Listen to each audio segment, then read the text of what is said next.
চূড়ান্ত সমঝোতা চুক্তির ভাষা পছন্দ না হলে আবার বোমা হামলা চালাম।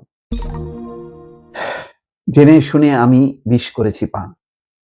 এখন ডোনাল্ড ট্রাম্প বিষ পান করছে। এটা এখন ঢাকার জন্য সে নানা রকম কথার একটা চাতুর্য দেখাচ্ছে। কি বলছে? চূড়ান্ত সমঝোতা চুক্তির ভাষা পছন্দ না হলে আবার বোমা হামলা চালাম।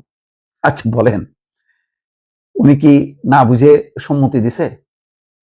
যেটা কালকেই স্বাক্ষর হবে, এটা বোঝেননি উনি? ভালো মতনই বুঝছে।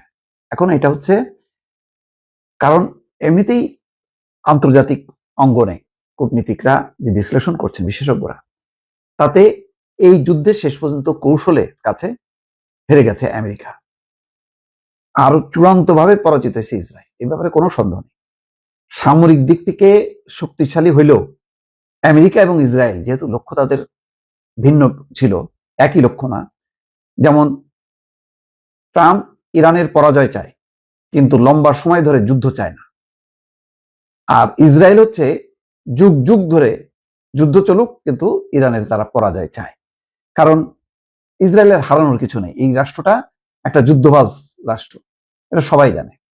এদের মানবতা নেই, এদের আন্তর্জাতিক যত রকম অপবাদ যাই বলুক না কেন, এদের কোনো লাজ লজ্জা শরম নাই, এতে কিছু যায় আসে না। কিন্তু আমেরিকার পরিস্থিতি তো ভিন্ন। আমেরিকায় তো নির্বাচন, মুখোমুখি হইতে হবে। জনগণ যেখানে পছন্দ করছে না এই ইরান যুদ্ধটা ঝামেলা, সেখানে কেন ট্রাম্প জড়াইতে গেল? সেই কারণে ট্রাম্প এখন বেড়ে আসতে চায়।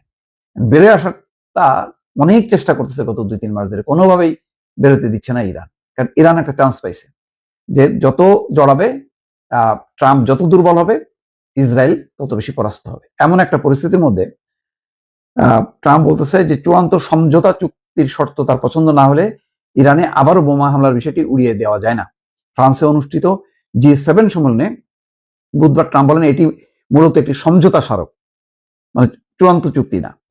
যদি আমি এটা পছন্দ না করি তাহলে আমরা আবার তাদের উপর হামলা চালাবো, তাদের মাথার উপর বোমা ফেলবো। এইসব বাদ কি বাদ। এমন এক সময় ট্রাম্পের এই মন্তব্য এলো যখন যুক্তরাষ্ট্র এবং ইরানের মধ্যে চলমান যুদ্ধ পরিস্থিতি প্রশমনে একটি খসড়া সমঝোতা স্মারকে সই হয়েছে বলে জানা গেছে। অলরেডি সই হয়ে গেছে। তবে মার্কিন প্রেসিডেন্ট নিজে ওই চুক্তিকে এখনো চূড়ান্ত নয় বলে উল্লেখ করছেন। মানে কতভাবে যে মিথ্যাচার করা যায় ট্রাম্প এটা দেখাচ্ছে। তো যাই হোক, এখন পরিস্থিতি যাই হোক না কেন, এখন এটা যেহেতু ইউরোপের নেতারা তার সামনে এটা লজ্জার বিষয় যে কি পাইলো, সুতরাং ওখানে একটা মানে ইফস এন্ড বাট রেখে দিল যে না এখনো ফাইনাল হয়নি, যদি পছন্দ না হয় হামলা করব। আসলে তো এটা গিলছে, বিষটা গিলে ফেলছে অলরেডি, এখন আর উগড়াইতে পারবে না। এটা হচ্ছে বাস্তব।